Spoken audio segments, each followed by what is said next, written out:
Hello, beautiful soul, and welcome to video 2. And now that you've got your sad face to happy face process, this video is all about who is it for? So with that in mind, Carissa, why is it so important that we get clear on who our premium offer is for? Awesome. Thanks, Kelly. It is unbelievably important to understand who our product is for, who our offering is for, who we are here for, right? It comes into account in the conception of the idea, the creation of the offering, what's included, how we share it with the market, how we market, what is involved in our branding, the colors, like everything is important when it comes to who is it for. Because ultimately, if we have this amazing, incredible, beautiful offering, yet we aren't communicating it very well, or we're speaking to the wrong type of person, then we're not going to have an avatar match. And we're going to have people come to us that are not actually our sad to happy face, or they're somewhere maybe too early in the process for where we actually want to take them, or too far along in the process sometimes too.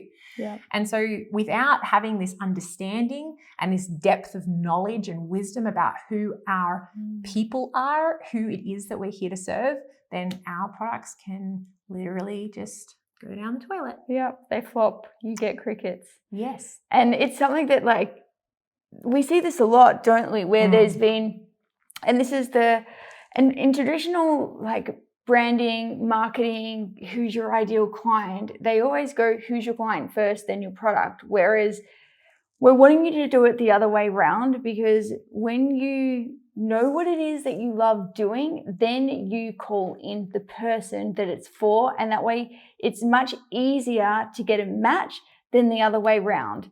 And when you fully understand who your person is, you can get such precise vibrational resonance that you're only working with soulmate clients. And that's ultimately what we're wanting for you here. So we're going to share with you some really cool things to help you get clear on who this person is. And think of it a little bit like, we were talking about this earlier and having a bit of a joke about the difference between when somebody, when you've got a friend who just assumes they know everything about you, versus a friend who, even though they might know you, is still continually curious about you. Totally. And it's really important to approach this process from real, genuine curiosity and love, as opposed to manufacturing an avatar, manufacturing who it is that you're creating this offering for, because we're not going to be a match for them if it's coming from a mental manufactured place. And so this curiosity is how it's like asking a question to your best friend and they're just maybe not physically present. Yeah, it's a little bit like, you gave a great example before. It's like assuming that your best friend loves peanut butter, but you've never had a conversation about peanut butter, and then serving them a peanut butter sandwich and they're like, dude, why did you give me that? I hate peanut butter. So this is when we take the time to get to really understand who our product is for and get really precise with it, and then call out for a match for that person. You never serve your friend a peanut butter sandwich they don't like. Exactly. So, and you already have Vegemite in your cupboard ready for when they come over. Right. Particularly if they're an Australian, they'll probably want the Vegemite. Exactly. Anyway. Go for it. So lead us in. Yeah, how we ultimately start to build this conversation with our avatar that's not physically sitting there with us is to the first step, the first kind of creative process that we can go through, again, is looking on our own journey, on our own history, on our own reverse engineering of the process, and asking ourselves some of these questions for ourselves first and foremost. And then also we can kind of look at the more creative element of it of, okay, cool, I was really sitting in victim mentality, but that's not really necessarily exactly where I want to meet somebody. So there's some that we can kind of get creative with and switch them around. Yeah. And so the first 4 things that we want to ask ourselves and our imaginary, our holographic avatar is, what do they fear the most? Yep. What is it that they're fearing in the sad face to happy face process that you take them through? What are the frustrations that they're having with the sad face? And what is it that you're here to solve for that? What is it they want? What is it? And that's the happy face, right? And so And then the last thing is the desires. And, you can kind of see these things as sometimes you're asking the same question, but it's not, because the want and desire, it's just giving you a different depth and a different way of asking yourself the question. And again, just leading you into a more curious place of asking deeper questions. Yeah, exactly. And think of it too from twofold, as you mentioned before. I really liked it. Like the fear in terms of what do they fear? If they were to get their happy face, what fears are they dealing with? And what are they fearing in taking action towards it? So it's twofold, not just like the fear. So sometimes people have a fear of success, sometimes they have a fear of failure, sometimes they have both, but like really sit with that. Like when you had that big breakthrough, what were your fears that were really present? Or even with some of the people that you've already been working with, what have been some of the common themes, the fears that they've been talking to you about that you've been helping them shift through? Same with the frustrations. Like, what are they frustrated about that they keep banging up against, like their glass ceilings, or is it like their frustrations with their environment or the people in their world? Like, what are some of those things there? Because when you can draw that out, you've got so much richness to talk to them about how your beautiful process alleviates all of these things. And then with the wants and the desires, there's a I guess it's a marketing thing. Gosh, I'm coming out with all the cheesy sayings in this. Sell them what they want and give them what they need. So it's sort of like the want. Think of the wants more like the immediate things that they think they want to solve the problem, and the desire is the deeper thing behind it. So often, if we were looking at money, for example, people want more money. They want more money. Why do they want more money? Because the deeper desire is that they want to have more time freedom to be able to spend with their loved ones, to be with the family, to invest in bigger projects. So the immediate want is the money, but the desire is the much deeper, more grounded in what it means more personally for them to have it. So these are just some of the flavors, and you can think back, like as Carissa said, like think back about where you were at that part of your journey, and also think too about, what are some of the things that have been present in the flavors of the clients you've already been dealing with that you've been helping them solve this problem.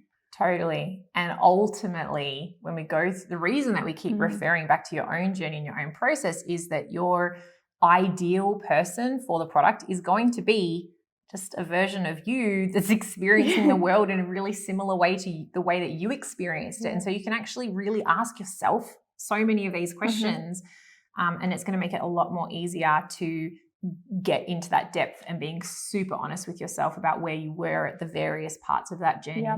Yeah, really powerful. Yeah. And, the other thing I love about this process is how much content it gives you. Like when you're going through this process and when you're digging deep and asking these questions, like kind of come at it with this like little corner of your mind that's like, oh, that would be an awesome thing to talk about, and take them on a, we'll go into this in a little bit more depth later. It's not really for this call, but it is something to just keep in mind when you're doing this process, that, a lot of these problems that they're having are going to give you some really awesome things to talk really about. Sexy content. Exactly. Yes. So that's really sort of like getting to understand them. Now there's another piece that you brought in that I really liked, the yes no list, and this was a little bit new to me when you introduced it, so I'm going to let you explain it, and then I'm going to give you an example of the yes no in terms of who I work with within the brokerage, in terms of what coaches I really love supporting, and then which ones are just a hard no for me. Awesome. So this comes from the concept of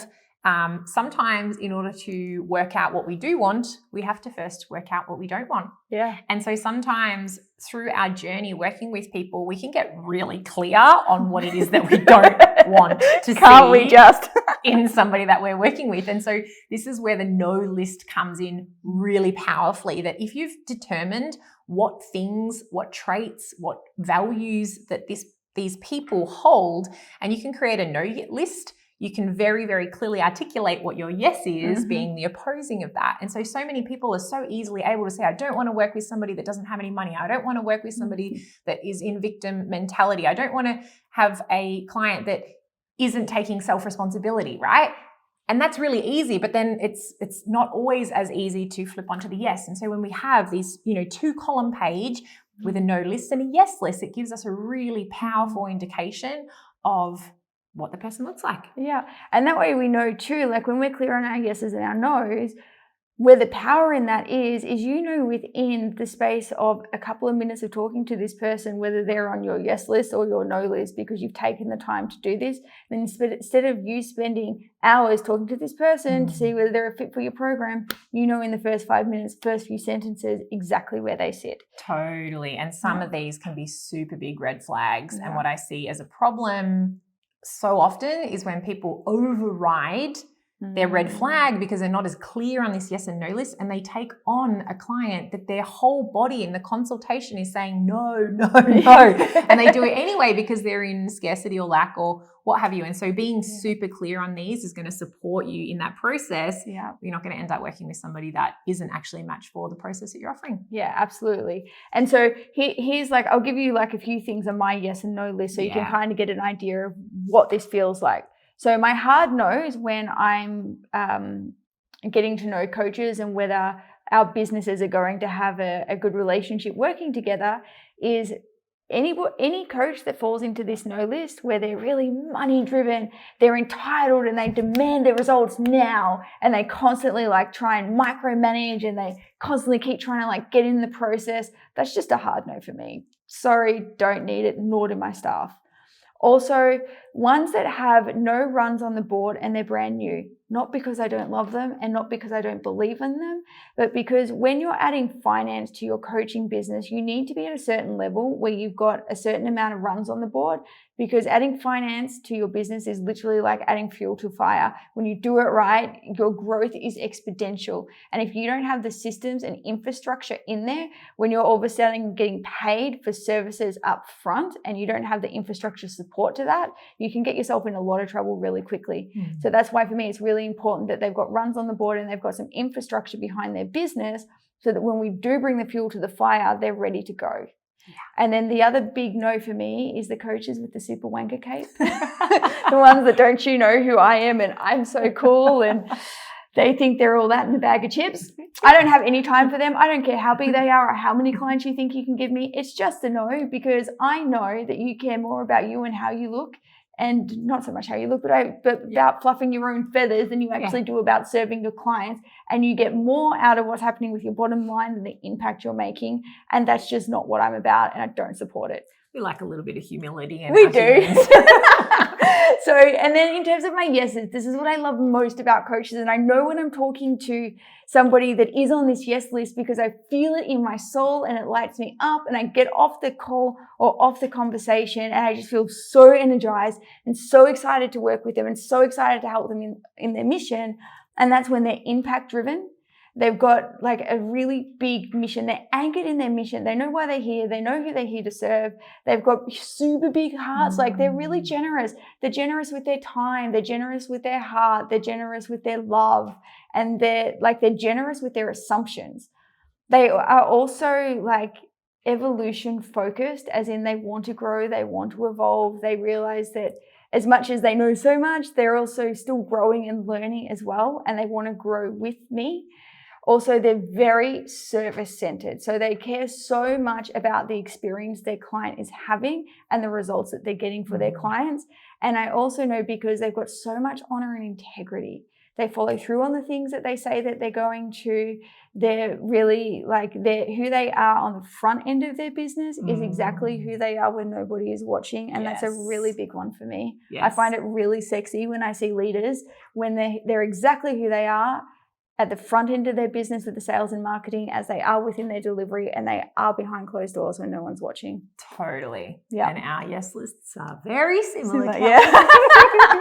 So this is where it gets fun, because once you've mapped this out, you feel it, that you feel the resonance like deep in your heart when you're talking to this person. It gives and I get that we're recording, it gives the fuck yes experience. Yeah. And that's what you want to have. That's how you know you've got a soulmate match client.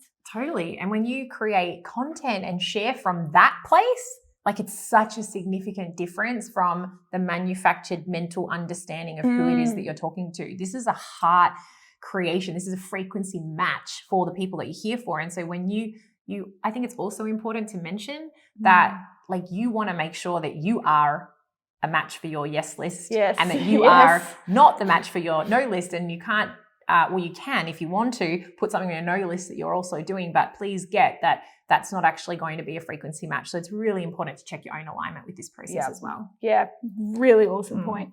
So what we've done, to wrap this one up for you, there are 2 worksheets. Actually, it's one worksheet, but they're both in there. Yeah. So you've got the little fears, frustration, wants, and desires. There's a little worksheet for that for you to work out for your person, and there's also a yes/no list. Yep. So what we want you to do is complete that, and then we'll see you on the next video and talk about how to put it all together. Yep. Sexy. See you soon. See you soon.